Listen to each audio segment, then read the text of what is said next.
Core কমিটির বৈঠক শেষে কাজল শেখকে আজকের বৈঠক নিয়ে জিজ্ঞেস করা কাজল বললেন, এটা দলের অভ্যন্তরীণ বিষয়। নানুরের যে শহীদ মঞ্চ তৈরি হচ্ছে সে বিষয়ে আলোচনা করেছি এবং সকল সদস্যরা উপস্থিত ছিলেন এখানে।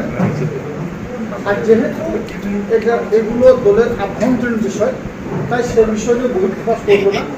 তবে আমি বিগত দিনে আপনাকে বলেছিলাম, নানুরের যে শহীদ মঞ্চ তৈরি হচ্ছে সেটা নিয়েও আলোচনা করেছি এবং সেখানেও সর্বসম্মতভাবে সিদ্ধান্ত হয়েছে যে নানুরের 11 জন ক্ষেত মজুরের সঙ্গে সঙ্গে নানুরের যারা শহীদ হয়েছে তাদের পাশে তাদের নামগুলো রাখা হবে। ব্লক সভাপতি আপনাকে মন্তব্য করছে, জানাবেন আজকে।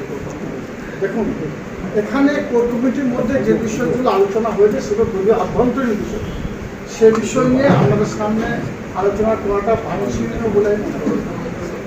কিন্তু যে বিষয়গুলো আলোচনা হয়েছে সকল বিষয়ে আমরা সর্বসম্মতিক্রমে একমত প্রকাশ করেছি এবং বীরভূম জেলা আগামী দিনে সকলে একত্রিতভাবে কাঁধে কাঁধ মিলিয়ে পায়ে পা নিয়ে লড়াই করব।